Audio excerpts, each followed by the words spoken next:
ஆடையின்றி குளிப்பது ஆபத்தா? பகவான் கிருஷ்ணரின் அறிவுரை.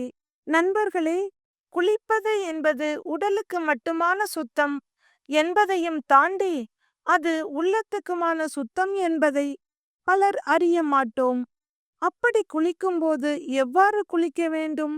ஆடையுடனா அல்லது ஆடையின்றியா? இவ்வாறு குளிப்பதால் ஏற்படும் விளைவுகள் என்ன? இவற்றை இந்த பதிவின் மூலம் காண்போம். ஒருமுறை விஷ்ணு பகவான் மாதா மகாலட்சுமியோடு நகர்வலம் வந்து கொண்டிருந்தார். அப்போது ஆயிரக்கணக்கான மக்கள் கங்கையில் நீராடி உடைகள் ஈரம் சொட்ட சொட்ட படியேறி வந்து கொண்டிருந்தனர். இதை பார்த்த மகாலட்சுமி தாயார், சுவாமி, தினமும் இங்கு பல்லாயிரக்கணக்கான பக்தர்கள் எங்கெங்கிருந்தோ புனித யாத்திரையாக வருகிறார்கள். அப்படி வரும் பக்தர்கள் அனைவரும் கங்கையில் ஹரஹர மகாதேவ், கங்கா மாதா கி ஜெய் என்று கோஷமிட்டு புனித கங்கை நீர் தங்கள் பாவங்களை போக்கும் என்று புனித நீராடுகின்றனர். அப்படி இருந்தும் பெரும்பாலான மக்கள் ஏன் இறந்த பிறகு நரகத்துக்கு செல்கின்றனர்? உண்மையில் இவர்களின் பாவம் போகவில்லையா? அல்லது கங்கைக்கு தான் பாவத்தை போக்கும் சக்தி இல்லையா என்று கேட்டார் லக்ஷ்மி தாயார். அதுவரை நடந்து கொண்டிருந்த மகாவிஷ்ணு அப்படியே நின்று லக்ஷ்மி தேவியை பார்த்து புன்னகை பூத்தார். தேவி, இவர்கள் உண்மையில் கங்கையில் குளிக்கவே இல்லை.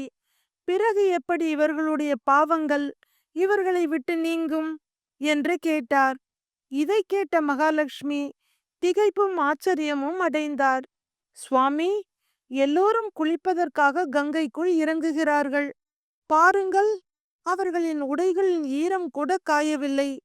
பிறகு எப்படி இவர்கள் யாருமே கங்கையில் குளிப்பதில்லை என்று நீங்கள் சொல்கிறீர்கள் என்று ஆச்சரியத்துடன் கேட்டார்.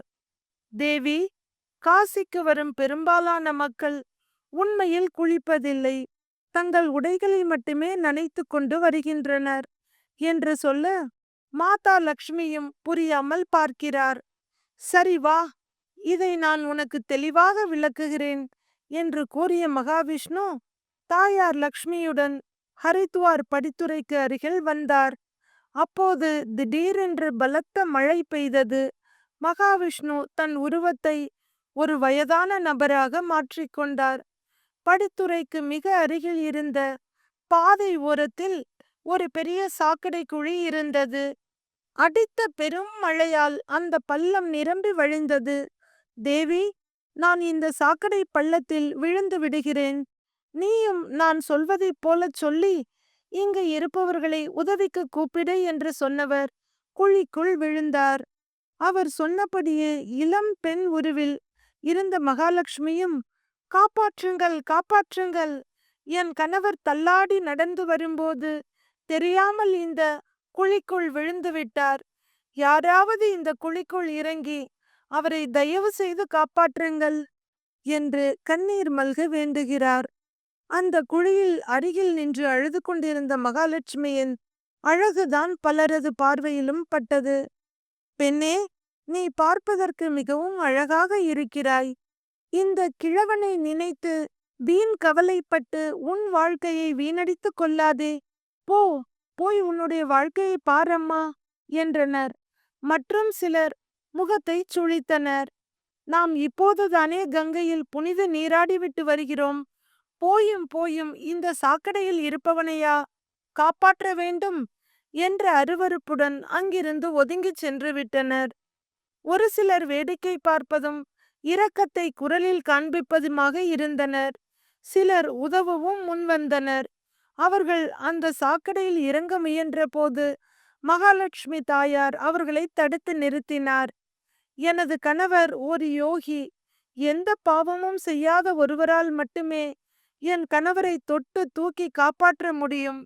அப்படியின்றி தப்பி தவறி ஏதாவது பாவங்கள் செய்திருந்தால் அவரை தொட்டால் அந்த கணமே நீங்கள் எரிந்து சாம்பலாகி விடுவீர்கள் என்று உதவ முன்வந்தவர்களை எச்சரித்தார் மகாலட்சுமி.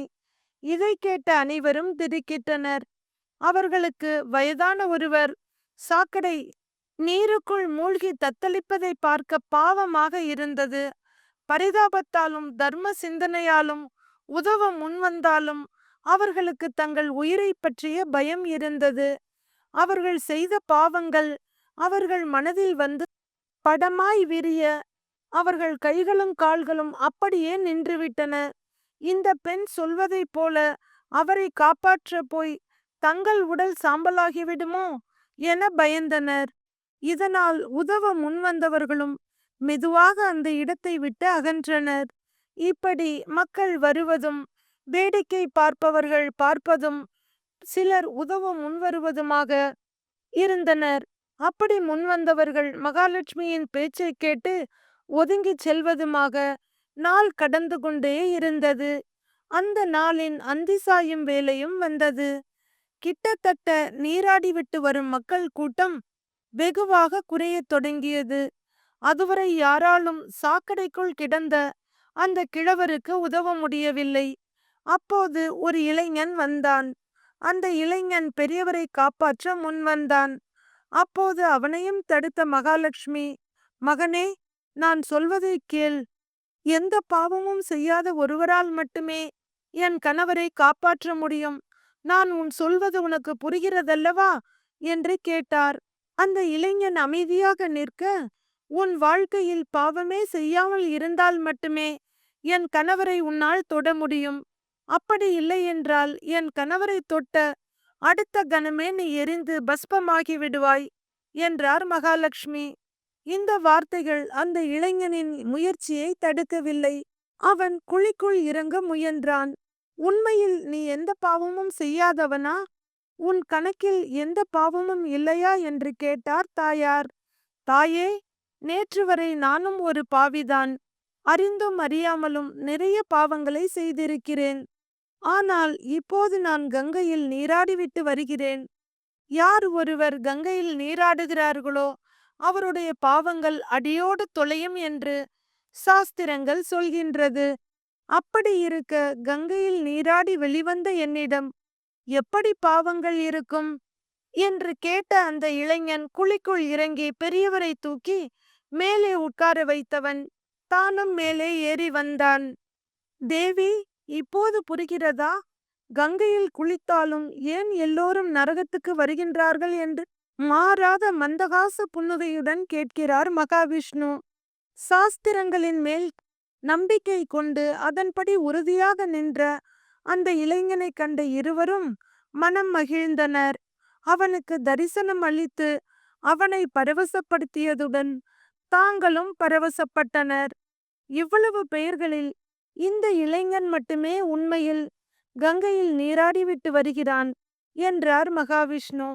கங்கையில் நீராடினாலும் மனதில் பக்தியின்றி நம்பிக்கையின்றி கடமைக்காக தண்ணீரில் மூழ்கி எழுந்தால் அவர்கள் பாவங்கள் ஒருபோதும் கரையாது. இதனால் அவர்களுக்கு எந்தவித பலனும் கிடைக்காது. லக்ஷ்மி, இப்போது நான் உனக்கு முக்கியமான 12 விஷயங்களை பற்றி கூறுகிறேன். யார் ஒருவர் இந்த விஷயங்களை தன் மனதில் வைத்து வாழ்கிறார்களோ கண்டிப்பாக அவர்தம் வாழ்வில் சோகம் என்பது இருக்காது. உன் அருள் எப்போதும் அவர்களுக்கு கிட்டும். வறுமை என்பதே அவர்களை நெருங்காது. மகத்தான செல்வமும் மன நிம்மதியும் எப்போதும் நிறைந்திருக்கும். சண்டை சச்சரவு என்று எதுவும் இன்றி அவர்கள் வாழ்க்கையில் என்றும் வசந்தம் மட்டுமே வீசும் என்றார். அப்படி அவர் லக்ஷ்மி தாயாரிடம் கூடிய அந்த விஷயங்கள் என்ன என்பதை பார்ப்போம். நாட்டுக்கு அரசனானாலும் ஒருவனை இல்லத்தரசன் என்று சொல்வதில்லை. அந்த பதவி பெண்களுக்கு மட்டுமே. அப்படிப்பட்ட சிறப்பு வாய்ந்த பெண்கள் குளிக்கும்போது ஏன் ஆடையின்றி குளிக்கக்கூடாது என்பதை பற்றி அறிவோம். மகாவிஷ்ணுவின் கூற்றுப்படி ஒருவர் குளிப்பதால் அவருடைய உடலும் உள்ளமும் தூய்மை அடைந்து ஆரோக்கியமும் பெருகுகிறது. அப்படி குளிக்கும் வேளையில் நம் சாஸ்திரங்களில் சொல்லப்பட்ட விஷயங்களை நாம் மனதில் கொள்ள வேண்டும். பொதுவாக காலையில் எழுந்து குளித்த பிறகுதான் இறை வழிபாடு, பாராயணம் போன்றவற்றை செய்யும் தகுதி நமக்கு கிடைக்கிறது. எனவே ஒருவர் காலையில் அவசியம் குளிக்க வேண்டும். அப்படி காலையில் நீராடுவதன் மூலம் பாவங்கள் அழிந்து நன்மைகளை பெறுகிறோம். காலையில் குளிக்கும் நபர்கள் எதிர்மறையான சக்திகளால் பாதிக்கப்படுவதில்லை. எனவே காலையில் குளிப்பது என்பது மிகவும் பொருத்தமானது. நம் உடல்நிலை சீராக இல்லை என்றால் உடல் குளியல், அதாவது தலையில் இருக்கும் கேசத்தை நனைக்காமல் கழுத்தில் இருந்து குளித்துவிட்டு முகத்தை மட்டும் கழுவிக்கொள்ள வேண்டும். அப்படி குளிக்க இயலாவிட்டால் ஈரத்துணியால் உடலை துடைத்துக் கொள்வதும் உடலுக்கு சுத்தத்தையும் புத்துணர்ச்சியையும் கொடுக்கும். தினமும் காலையில் சூரிய உதயத்திற்கு முன் நீராடுவது மிகச்சிறந்த பழக்கமாக கருதப்படுகிறது. தலையில் எண்ணெய் தேய்த்த பிறகு ஆற்றில் நீராடுவது நீர்நிலையை அசுத்தப்படுத்தும் ஒரு செயலாக கருதப்படுகிறது. மேலும் ஆறு, ஏரி போன்ற இடங்களில் துணிகள் துவைக்கப்படுவதால் நீர் அசுத்தமாக இருக்கும். அந்த நீரில் நீராடுவதும் முழுமையான நீராடல் ஆகாது. இவை எல்லாவற்றையும் விட முக்கியமாக புனித நதிகளில் அழுக்கு துணிகளை துவைப்பது பாவமான செயலாக கருதப்படுகிறது. பொதுவாகவே ஆற்றில் அசுத்தம் ஏற்படுத்தும் எதையும் நாம் கொட்டக்கூடாது.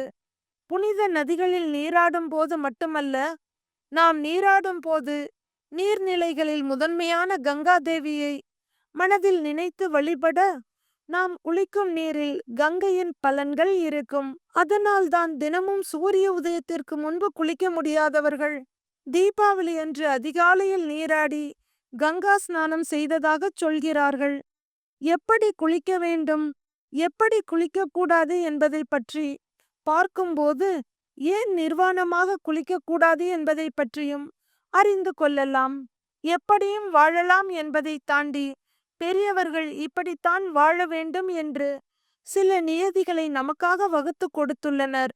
அவர்கள் சொன்ன இந்த கருத்துக்களை பல நூற்றாண்டுகளாக அனுபவத்தின் மூலம் அனுபவித்தவர்களுக்கு அவற்றின் முக்கியத்துவம் நிச்சயம் விளங்கும்.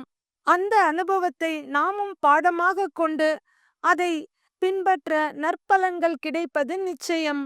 அதன்படி நடக்க வீட்டில் மகிழ்ச்சியும் நிம்மதியும் பெருகுவதோடு லக்ஷ்மி கடாட்சமும் நிறைந்திருக்கும். லக்ஷ்மியும் நம் இல்லத்தில் நித்திய வாசம் செய்வாள். இப்படி கூறப்பட்ட பல விஷயங்களில் ஒன்றுதான் நிர்வாணமாக குளிக்கக்கூடாது என்பதும். சிறு குழந்தைகளை தவிர மீதி யாரும் ஆடை இல்லாமல் நிர்வாணமாக குளிக்கக்கூடாது என்பதை நம் வீட்டு பெரியவர்கள் நிறைய முறை சொல்ல நாம் கேட்டிருக்கிறோம். இதற்கான முழுமையான விளக்கம் கிடைக்காவிட்டாலும் இது இன்று வரை எல்லோராலும் பின்பற்றக்கூடிய ஒன்றுதான். சாஸ்திரங்களில் கூறப்பட்டுள்ள இந்த விஷயத்தை பற்றியும் இதற்கான விளக்கத்தை பற்றியும் நாம் இப்போது அறிந்து கொள்ளலாம். நமது மிக பெரும் புராணங்களின்படி பிருந்தாவனத்தில் இருந்த கோபியர்கள் ஒருமுறை ஆற்றில் நிர்வாணமாக நீராடி கொண்டிருந்தனர். அப்போது அங்கு வந்த குறும்புக்கார கிருஷ்ணர் அவர்களின் உடைகளை எல்லாம் எடுத்து மறைத்து வைத்து கொண்டார். திடுக்கிட்ட கோபியர்கள் தங்கள் உடைகளை திருப்பித் தருமாறு கிருஷ்ணரிடம் கெஞ்சினர். நீரின் அதிபதியான வருணதேவனை அவமதிப்பதைப் போல நீர்நிலைகளில் ஆடையின்றி நீராடக்கூடாது என்று அவர்களுக்கு எடுத்துரைத்த கிருஷ்ணர் நீண்ட நேர கெஞ்சலுக்கு பிறகே அவர்களின் உடைகளை திருப்பிக் கொடுத்தார். ஆனால் தற்காலத்தில் நீர்நிலைகளில் குளிப்பது என்பது மிகவும் குறைந்துவிட்டது. மூடிய அறையில்தானே குளிக்கிறோம், நம்மை யார் பார்க்க போகிறார்கள் என்று நினைக்கலாம். ஆனால் அது சரியல்ல.